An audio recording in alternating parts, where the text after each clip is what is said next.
సరే వర్మ ఏమన్నారో విందాం. ఎందుకంటే చంద్రబాబు చెప్పటంతో అసలు యాక్చువల్లీ ఏం జరిగి ఉండాలి, 14వ తారీఖున పిఠాపురం నుంచి తాను పోటీ చేస్తానని పవన్ కళ్యాణ్ ప్రకటించిన సందర్భంలో అప్పటికే వర్మను పిలిపించి మాట్లాడాల్సినటువంటి చంద్రబాబు ఆ పని చేయలేదు.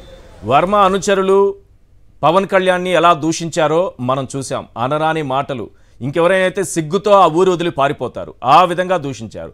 దూషించిన తరువాత పిలిపించి వర్మతో మాట్లాడించారు. సరే ఆయన ఓకే అన్నారు. ఆయన ఓకే అని వచ్చి మళ్ళీ పిఠాపురంలో ఏం మాట్లాడారో తెలుసా? ఒకసారి ఆ పేపర్ క్లిప్ ఒకసారి వేయండి, దాని తర్వాత ఆయన బయట కూడా విందాం. ఈ రోజు మాట్లాడింది నిన్నటి పేపర్ క్లిప్ కూడా ఒకటి ప్లే చేయండి, చూపిస్తాను. ఎంత దారుణం అంటే పవన్ కళ్యాణ్ని ఎలా తిడుతున్నారంటే టీడీపీ నాయకులు, ఎందుకు ఇంకా ఆయన ఆ పిఠాపురం పట్టుకుని వేలాడుతున్నారంటే పేరుకే జనసేన ఉండాలని అంతా పసుపు రంగులోనే చూస్తామని, తాము నెగ్గించి భిక్ష వేసినట్లుగా జనసేనకు ఇస్తామని తీవ్ర స్థాయిలో విమర్శించారు వర్మ. ఎస్, చంద్రబాబు చెప్పారు కాబట్టి మేము పవన్ కళ్యాణ్ గెలుపు కోసం పనిచేస్తాం, కానీ ఇక్కడ జనసేన నాయకులు ఎవరూ తిరగడానికి లేదు. వీళ్ళందరూ కూడా మాస్కులు ధరించి వచ్చినటువంటి రౌడీలు ఇక్కడ ఉన్నారు, వాళ్ళంతా వెళ్ళిపోవాలి. చంద్రబాబు కోసం, ఆయన మాట కోసం మేము పవన్ కళ్యాణ్ని గెలిపించి ఒక భిక్ష వేస్తాం, పవన్ కళ్యాణ్ ఆ భిక్ష ఎత్తుకుపో అన్నాడు ఆయన వర్మ. అంతకుముందు ఆయన అనుచరులు ఏం తిట్టారో తెలుసు కదా, ఎంగిలాకులు విస్తరాకులు అవి ఇవి మాట్లాడారు. సరే, ఇవన్నీ అయిపోతే ఇప్పుడు పవన్ కళ్యాణ్ నాకు నేనుగా కాకినాడకు వెళ్ళిపోతాను, అమిత్ షా గారు చెప్తానో ప్రధాని గారు చెప్తానో వెళ్ళిపోవాలనుకుంటున్నాను, నేను స్వాప్ చేసుకుంటాను అని అంటే ఇక్కడ కూడా స్థిరత్వం లేదు. ఒక్కసారి దానిపైన వర్మ ఏం కామెంట్ చేశారో ఒకసారి వర్మ బయట ప్లే చేయండి ప్లీజ్.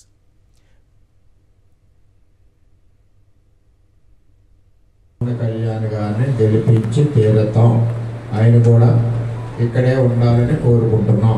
ఒకవేళ ఆయనకి పర్సనల్గా ఎంపీకి వెళ్ళాలని ఆలోచన వచ్చినప్పుడు తెలుగుదేశం పార్టీ తరఫున నువ్వే పోటీ చేస్తామని చంద్రబాబు నాయుడు గారు తెలియజేశారు. నేను కూడా పవన్ కళ్యాణ్ గారు వస్తే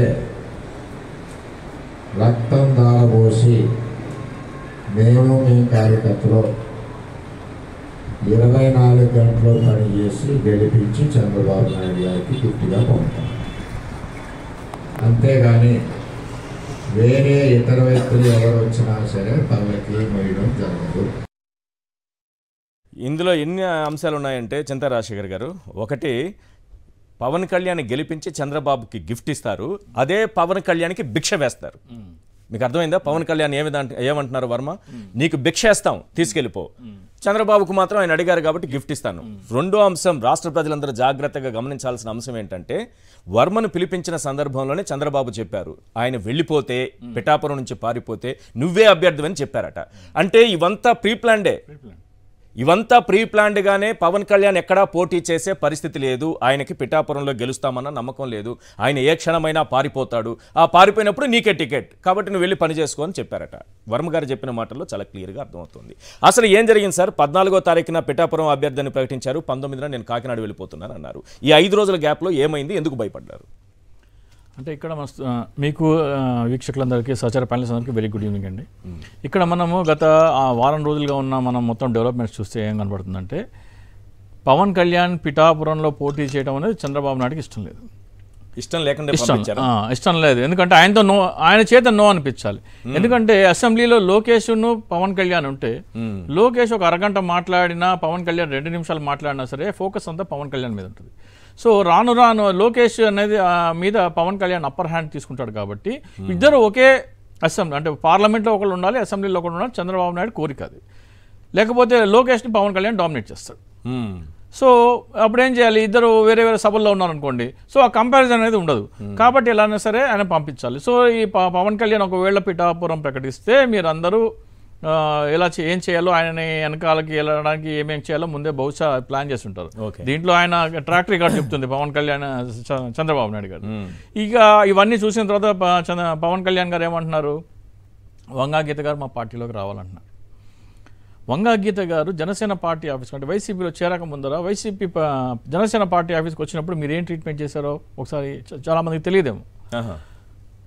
వస్తే ఉదయం 10 గంటలకు వస్తే సాయంత్రం 4 గంటల వరకు ఆమెను వెయిట్ చేయించి, ఆమె తర్వాత వచ్చిన వాళ్ళందరూ లోపలికి వెళ్ళి వస్తా ఉంటే ఆఫీస్లో ఆ రోజుల్లో ఉన్న ఒక వ్యక్తి, సార్ ఎంపీ చేశారు sir, Prajarajyam senior leader sir, wait చేస్తున్నారు సార్ అంటే, నా కోసము వంగా గీత గారు వెయిట్ చేస్తారని వచ్చిన వాళ్ళందరికీ తెలియాలి కదా అన్నారు.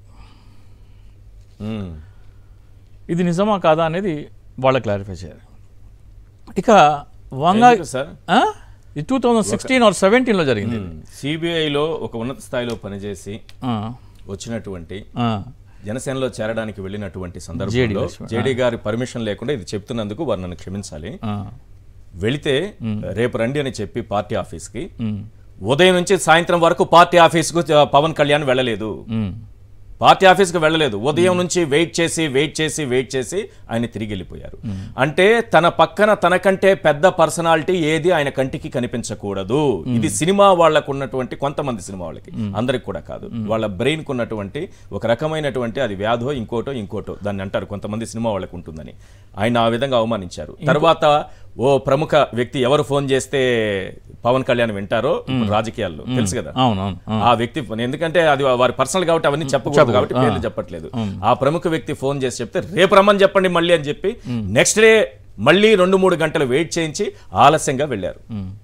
తర్వాత ఆయన పార్టీలో చేర్చుకున్నారు. ఆ రోజు ఆయన డిసైడ్ అయిపోయి ఇతని దగ్గర మనం పని చేయలేము. ఇంకో విషయం చెప్తాను, ఎందుకు అంతమంది వెళ్ళిపోయారు? మీరు కూడా వెళ్ళిపోయారు కదా, చిన్నవాళ్ళు పెద్దవాళ్ళు మీరు వెళ్ళిపోయారు.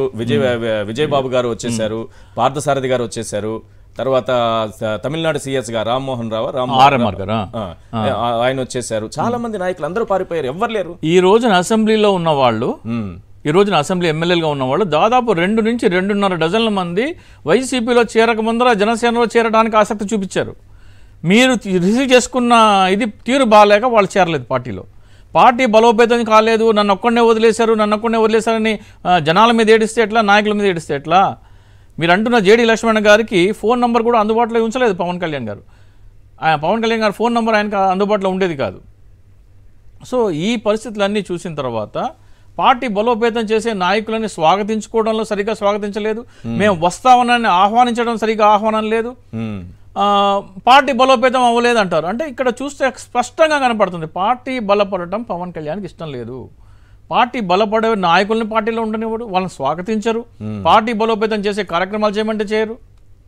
ఇక మళ్ళీ మనం పిఠాపురంకి వస్తే వంగా గీత గారు ఆమె అంతసేపు ఎందుకు వెయిట్ చేయించాలి? ఆయన ఏదో చెప్తున్నారు, వీళ్ళే ఏదో రాజకీయ భవిష్యత్తు ఇచ్చినట్టు 2009లో ప్రజారాజ్యం పెట్టే రాజకీయ అనుభవం రాలేదు, భిక్ష రాలేదు అన్నట్టుగా మాట్లాడుతున్నారు. 2002-2006 ఆమె రాజ్యసభ మెంబర్, అంతకుముందు జడ్పీ చైర్మన్, అంతకుముందు మహిళా కమిషన్ వైస్ చైర్మన్, ఆ తర్వాత ప్రజారాజ్యం, ఆ తర్వాత ఈ రోజున మీ పార్టీలోకి చేరడానికి ఆసక్తిగా వచ్చారు. ఈమె వచ్చారు, ఇంకా పేరు చెప్పడం అనవసరం. ఓకే, ఆమంతి శ్రీనివాస్ గారు వచ్చిన అందరూ చాలా మంది, దాదాపు మీకు 2 నుంచి 2.5 డజన్ల మంది ఈ రోజున అసెంబ్లీలో ఉన్న వాళ్ళు జనసేన పార్టీలో చేరడానికి ఆసక్తి చూపుతూ పవన్ కళ్యాణ్ కార్యానికి వెళ్తే అక్కడ రిసెప్షన్ సరిగ్గా లేదు. మీ పార్టీ బలహీనంగా ఉంచడానికి మీరు ఇష్టపడలేదు, బలపడడానికి ఇంతకంటే వేరే రుజువు ఏం కావాలి మీకు?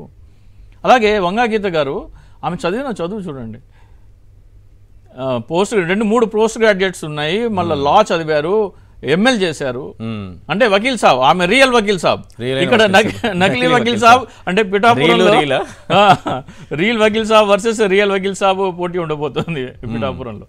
సో ఎందుకు ఆయన ఇప్పుడు వెళ్ళిపోవాలనుకుంటున్నారు? ఏంటి అసలు కథ ఏంటి? అంటే ఇప్పుడు వరకు క్లారిటీ లేకపోవడం, స్థిరత్వం లేకపోవడం. అంటే ఆ రోజున జరిగిన అల్లర్లు, ఆ ఫ్లెక్సీలు తగలబెట్టడాలు, గొడవలు ఇవన్నీ చూసిన తర్వాత ఖచ్చితంగా ఆయన కొద్దిగా పునరాలోచించుకోవడం పడేలా చేయించారు అని ఒక విధంగా చెప్పాలంటే తెలుగుదేశం వాళ్ళు. ఈయన పార్లమెంటు తోసేస్తే అసెంబ్లీలో లోకేషే ఉండాలి అనేది బహుశా వాళ్ళ లాంగ్ టర్మ్ ప్లాన్ అని నేను అనుకుంటున్నా. సో అదే సక్సెస్ అయిపోయిన తర్వాత పవన్ కళ్యాణ్కి ఉన్న ఇబ్బంది ఏంటంటే ఒక పార్లమెంట్లోనే ఒక నియోజకవర్గంలోనే మనకు అటు ఇటుగా ఉంది, 7 నియోజకవర్గాలు గెలవాలి. అప్పుడు 7లో కనీసం 4 గెలవాలి పార్లమెంట్ అయితే, మరి ఎలా అనేది అక్కడ పెద్ద క్వశ్చన్ మార్క్. ఇక్కడి నుంచి వెళ్ళిపోతే అప్పుడు ఇంకా వెరీ బ్యాడ్ సిగ్నల్ వెళ్తుంది, ఇంకా బ్యాడ్ సిగ్నల్ ఆయనకి రెండింటికేనా? డెఫినెట్ గా. ఆయన మొన్న సభలో కూడా మోడీ గారు మాట్లాడతారనుకున్న అంశాలేమి, వీళ్ళు ఎక్స్పెక్ట్ చేసిన అంశాలేమి మోడీ గారు మాట్లాడలేదు. సో అక్కడ కూడా వాళ్ళు పాపం వాళ్ళ ఛానల్స్ లో చెప్పుకున్నారు అన్నమాట.